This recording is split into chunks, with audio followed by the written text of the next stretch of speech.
je fais partie des, on va dire des 11 parlementaires qui n'ont pas dit oui, mais des 8 parlementaires qui ont dit non, puisqu'il y a eu 3 qui se sont abstenus. Sur cette constitution, ou du moins sur ce qui s'est passé au Parlement.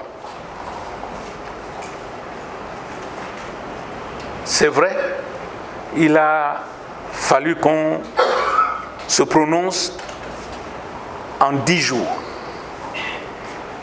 sur un document assez dense. Et fondamentalement, j'ai pensé, avec les autres, que les amendements faits n'étaient pas de nature à nous garantir une bonne constitution. Vous savez,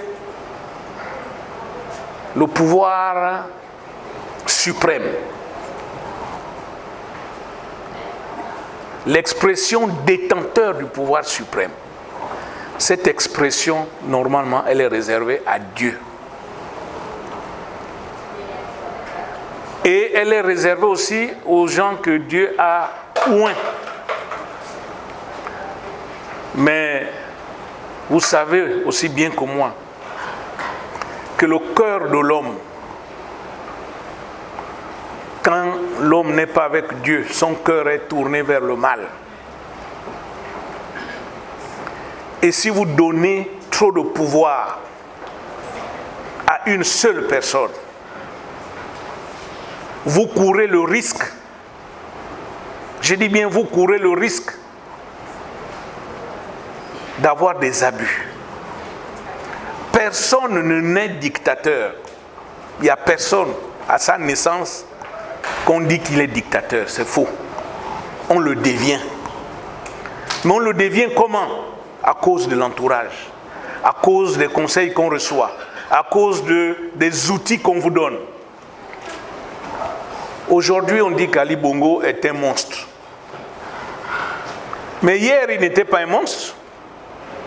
Il y a des gens qui ont... Il y a encore des photos, non? Où les gens ont soulevé sa main pour dire que voilà notre champion. Et après, qu'est-ce qui est arrivé? Aujourd'hui, maintenant, il est monstre. Ce qui n'est pas faux. Mais est-ce que depuis sa naissance, il était destiné à être monstre? Je ne pense pas. Donc, ce qui nous a gênés dans la Constitution, entre autres, c'est l'accumulation des 3 pouvoirs, je le dis, et en particulier du pouvoir judiciaire.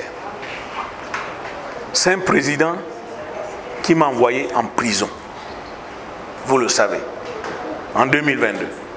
C'est aussi un président, le président actuel, comme je l'ai dit, que j'ai remercié, c'est aussi un président qui m'a sorti de prison. Mais est-ce qu'on doit toujours fonctionner comme ça? Ou c'est le président qui envoie les gens en prison, c'est le président qui sort les gens de prison? Non. C'est la raison pour laquelle notre non, du moins mon non à cette constitution, n'est pas le rejet du président, non. Parce que la constitution, on ne la fait pas à la dimension d'un individu. La constitution, on se projette pour le pays. Le pays, le Gabon, est un pays immortel, à ne pas confondre avec un homme mortel. C'est la raison pour laquelle je profite de cette occasion pour lancer un appel au président de la République. Le pays est divisé. Il y a des gens qui profitent de cette occasion parce que nous n'avons pas les mêmes objectifs. Il y en a qui disent non parce qu'ils veulent nuire à la transition. Il y en a qui disent non parce qu'ils veulent déstabiliser la transition. Les mêmes, si c'était Ali qui avait proposé cette constitution-là, ils auraient dit oui. Je dis bien si c'était Ali. qui avaient proposé cette constitution, il y a certains qui auraient dit oui. Donc il faut faire la différence entre les noms qui veulent déstabiliser et les noms objectifs. Et face à cette situation, le pays étant divisé, je lance un appel au président, parce que c'est lui qui a le dernier mot. Parce que même la constitution dont on parle, bon, ce n'était pas une constitution, pour ceux qui sont forts en français. Parce que la constitution, ce n'est pas 10 jours, et la constitution, elle est là pour rédiger la constitution. La constitution, je veux dire. Elle est là pour rédiger la constitution. Nous, on n'était pas là pour rédiger la constitution, on était là pour donner un avis. Donc, on aurait pu dire même que c'était une commission parlementaire consultative, en réalité. C'est cet exercice que nous avons fait. Le dernier mot appartient au président. Nous avons une constitution de 91 où tout le monde est d'accord là-dessus. Nous avons la constitution de 94 où il y a eu un référendum où tout le monde est tombé d'accord, du moins les politiciens qui sont allés aux accords de Paris. Monsieur le Président, les esprits sont chauds. Les traumatismes sont encore présents. Parce que c'est vrai, nous avons été traumatisés. Pour mettre les Gabonais tous d'accord, parce que là, il n'y aura plus un qui dira non. Reprenons la constitution de 91. Avançons avec ça d'abord. Et après, on fera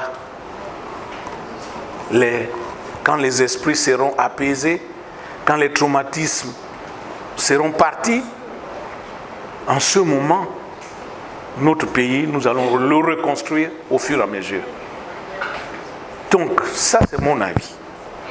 En tant que Jean-Rémy Yama, citoyen, sur le problème de la Constitution.